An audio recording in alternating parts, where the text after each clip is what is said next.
basically I'm doing a collaboration with Poor Man Mods. We're all showing off our own toolboxes and our setups that we have in our garage. So that way everyone can get a better feel for, what everyone else has, what they're using, what they're not using. And you can, get straight to the point and see what we use and what we don't use. So I'll probably put a link in the description to the playlist of all the rest of the toolbox tours that are going on. Anyways, let's go check out mine. First thing I gotta say is that this is like one of the most disorganized things ever. Like the whole garage in general is pretty disorganized. But yet everything has its place, so I know where it goes. Top drawer over here, you basically have pliers and screwdrivers. These are the main things in here. There's, flathead. You got Phillips screwdrivers. There's these long Phillips, which I like to use in engine base because you can reach the screws a lot better. So these come really handy. You can do that long screwdriver style. There's, of course, needle nose pliers, as well as the regular pliers over here. Also got wire cutters. These come really helpful for cutting off zip ties on your car because you probably own a 240, so half your car is held together with zip ties. So wire cutters like this, really helpful for undoing zip ties. Of course, got random Sharpies over here, and that's just for marking stuff up. Really nice and handy to have Sharpies on hand. These are some small vice grips. I wouldn't say that these are that important to have, but if you do have some type of stripped out, like a rounded out bolt, you can clamp the vice grip onto there, and so that way you can get grip on there and undo that rounded out bolt. Back here you'll notice I'll have calipers. So these are just mechanical calipers, these are digital calipers. All you do is just take measurements of stuff.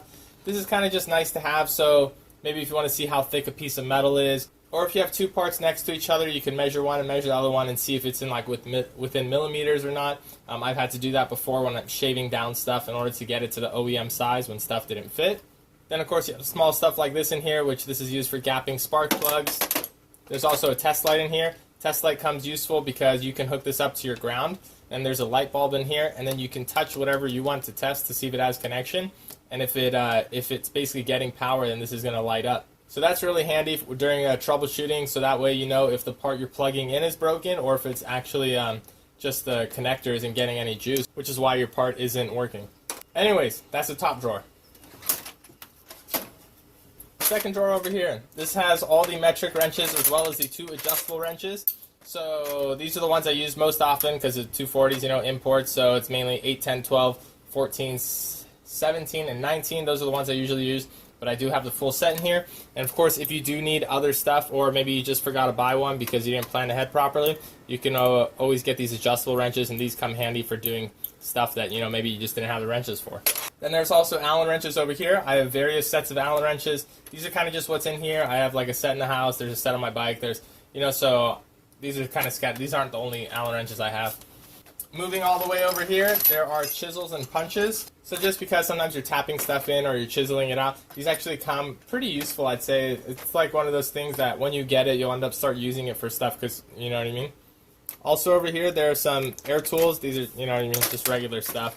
Air fittings over here, stuff like that. There's also a compression tester right here. I have yet to use this, but it's in here.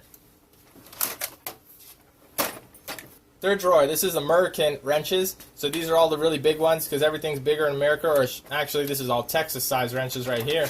These aren't even Texas size, these are California. Texas makes bigger ones. In all seriousness though, these are the standard size wrenches over here.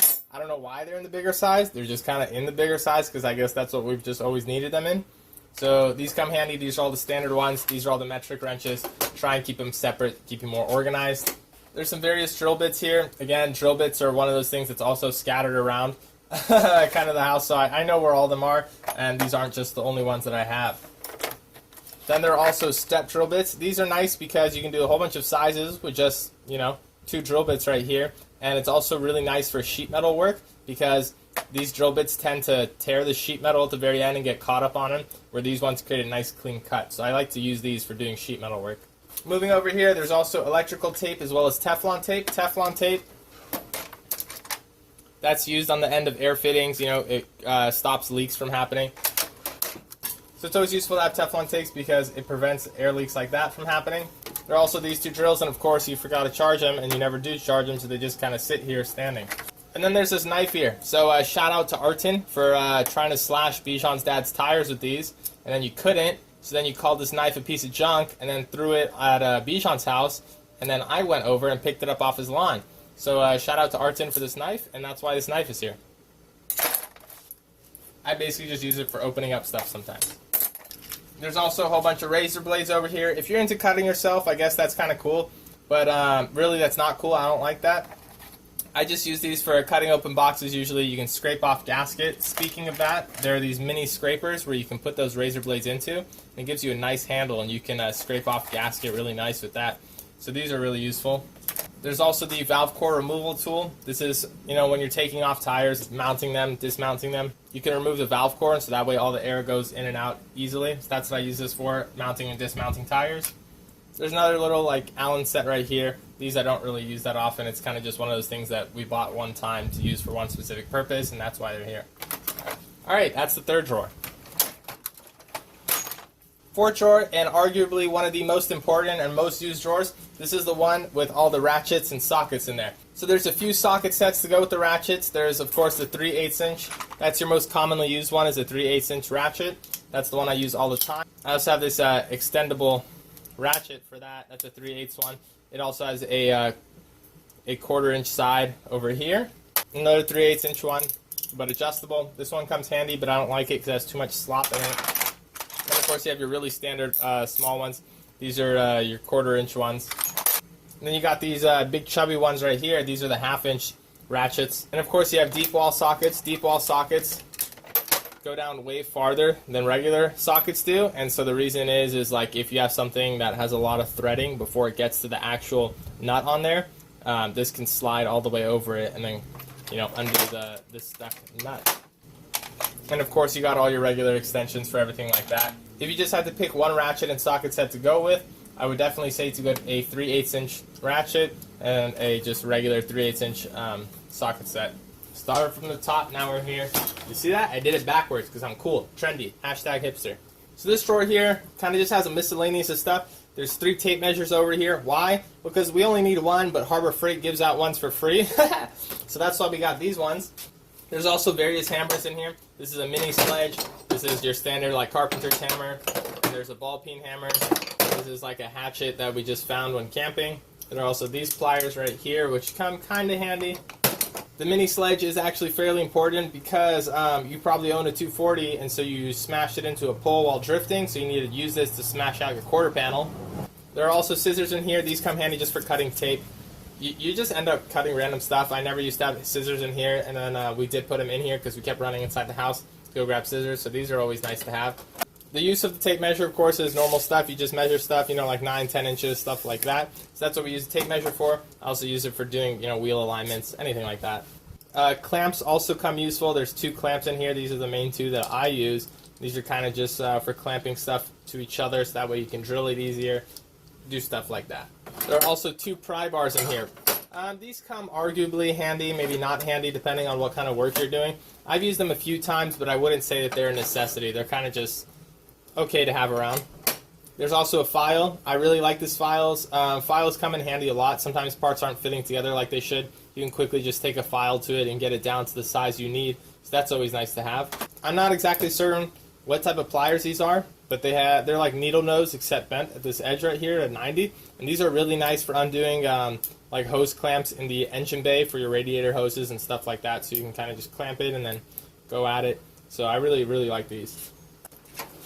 Okay, this drawer. You can pretty much ignore all these. These are just nails and stuff. We're not building decks over here. We're building race cars, so we don't really need any of this stuff over here. This is kind of the main area. This you have a 1/2 inch mini breaker bar right here. There's also there's a hex bit set as well as a 1/2 inch torque wrench over here that comes useful. I recommend everyone have a torque wrench. Okay, this drawer pretty much just has gloves in it. There's a ton of gloves in here. There's some various stuff like fuel line removal tool that I bought and used once, pulley removal tool bought and used once, stuff like that. That's pretty much this drawer. And then also some sandpaper. That comes handy. So, as you can see down here, these are extension cords. Extension cords come handy because, you can't always get power where you want it, kind of like VTEC. So that's why you get extension cords. That way you can get the power where you actually want it and need it. And then, of course, jack stands over here because safety is pretty important, so you should always have these to put under your car. This is an impact wrench socket set. That's probably the only thing that I use. And then there's also some fat wrenches down here. Alright, now over here we have a Craftsman 1 horsepower 3-gallon air compressor. Get an air compressor that fits your circumstances and your sizes. I've painted my whole entire car with that one air compressor. Was it running like the entire time? Yeah, you bet it was. But is it what I can fit in there? Yeah, that's some virgin fitment right there. That's you know what I'm saying? So I need a small air compressor so I can keep it in the garage and not take up too much space. That's why I have that one. This over here is a jack, of course, standard floor jack. I got this at Costco. This is like $110. Also, this was on sale Black Friday, I believe, for $80 or $90, that compressor. Why am I posing like this? I don't really know. Anyways, this right here is a 2010 shop press. I'm pretty sure this costs around $200. I'm going to tell you, I got a super sick discount from a friend. Shout out to KPR for that. So I'm going to tell you about the price for all this later on because I got it in like a whole combo deal together. But basically, this right here is used for pushing in bearings, pushing out bearings, pressing in bushings, pressing out bushings. You can use it for dimple dyeing, gussets for roll cage, that type of stuff. That's kind of where the shop press comes in at. Do you really need it for like your everyday garage? Probably not. It's not really going to be used that much. I mean, I've had this in here for quite a while too, and I haven't used it yet. I kind of just have it for doing roll cage gussets. So yeah, so this is a little unnecessary. I think this costs around like $200. Moving on down here, this is a Harbor Freight hydraulic pipe bender. Notice this is for pipe, not tubing, because it'll actually crush tubing. So that's why I only use this for my 3/4 inch DOM material, and I have to fill it with sand to prevent kinking. This thing I really wouldn't recommend. It's kind of just, I just have it just to bend the 3/4 inch tubing. I think this is like $80. Something also that's not really needed in a garage typically. Alright, so onto this workbench right here. So, I guess we'll start from left to right. There's a bench vise over here. This is actually extremely handy. I didn't have it mounted for the longest time, but now I do. It actually comes in handy quite a lot. You can clamp stuff in here. Maybe you just want to inflict self-punishment for doing such a horrible job building your car. So you can just clamp your hands in here and do that type of stuff too if you're into that, I guess. Then, of course, there's just some various stuff over here for the bench. This is a very basic angle finder, essentially. And there's also this angle finder right here. This is a combination square. And there's also just a standard square. As well as a center punch. That's just good for marking spots that need to get drilled and keeping the drill bit centered. So that's always useful. Then there's some cutting fluid over here. That's always nice to have, so that way you don't wear out your drill bits. Fire extinguisher over here, so just in case you do something like catch something on fire, you always have that fire extinguisher on hand. Okay, so this is a 1/2 inch quarter drill. This is like the Chubbsor of the fleet. Okay, then there's also this 3/8 inch quarter drill, as well as this 3/8 inch quarter drill. This one was bought a long time ago, and the reverse stopped working on it, so this is the replacement for this one. Then there's also a 3/8 inch cordless one. This one and this one are from Harbor Freight. This one's a Ryobi, and this one's a Black & Decker. Okay, now there's also this Harbor Freight tubing notcher over here. This is used for notching the ends of tubing, so that way one tube can fit nicely onto another tube to get welded. So this is more of something you'd use if you're building roll cages and bash bars and doing fabrication type stuff, otherwise not really needed. And the only reason I have this 1/2 inch drill is to use on the tubing notcher, so basically without this I wouldn't need this. So the go-to to get for a drill is definitely a 3/8 inch. Now a closer look back here. I have an angle grinder. This is a $20 one from Harbor Freight, I believe. It's a 4-inch angle grinder. These things come in handy all the time. I would definitely recommend getting an angle grinder. I use it all the time, and I've had this thing for 4 years, never once given me an issue. Then, of course, I have flap disc with a cutoff disc. There's grinding disc, so you get a whole bunch of little stuff you can buy with that, and you can use for a lot of stuff. This bag over here is kind of filled with more drill bits, like I said from before. I kind of have them scattered around, so there's different drill bits in there, as well as just different ends to put on a drill. Alright, now this thing right here, this thing is a freaking beast. This is a JD Squared Model 3 bender, and this is a 1.5 inch tubing die on here, 4.5 inch radius, 180 degree bend. This right here is bending, is good for bending roll cage material, bash bar material, that type of stuff. If you're doing a tube front, also is good. This is what you would want over the Harbor Freight bender, because this stuff doesn't kink. It actually does what you want it to do. A lot more accurate on the how many degrees you're doing. Can also do bends really close to each other, which the Harbor Freight little bender cannot do. Price for this die right here is, I believe, $265. The bender is $300. The total should be $565, and then plus tax and shipping, But of course, I needed it in time to get the tube front done as soon as possible, so I had to buy it from a local metal store, and so they ended up charging us $680. So that's what this setup cost. It's basically like just $100 less than what I bought the 240 for.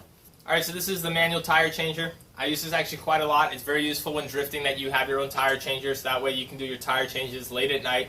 And on top of that, changing tires adds up really quickly when you're drifting. So this thing you can get on sale from Harbor Freight for $30. This just holds the bead in place when you're mounting the tire. This is $20 off eBay. And then these two right here, these are 2 tire irons, which I use for mounting. These are $5 each.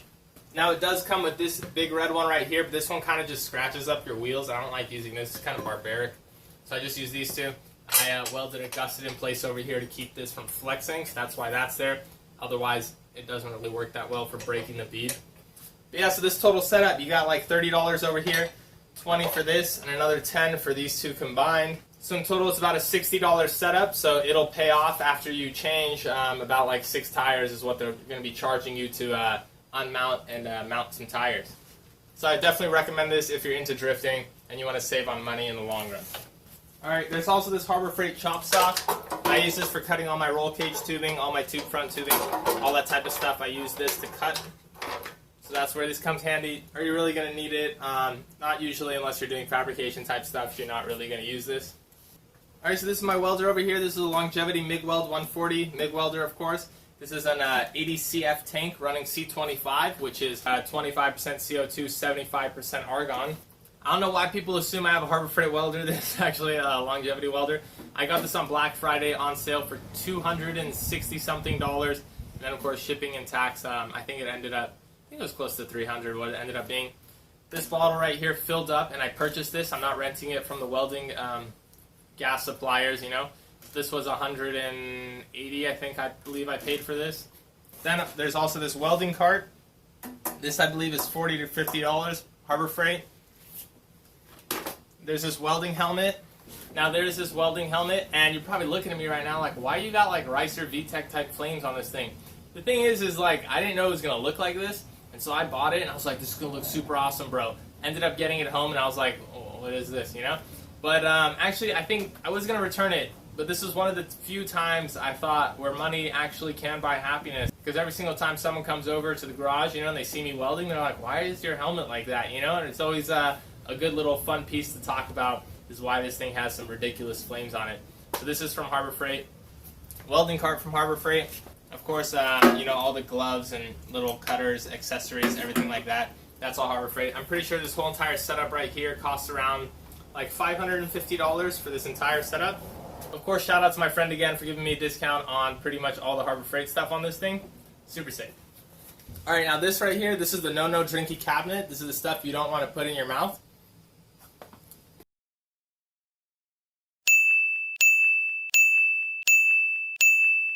Now I do also have an electric impact wrench.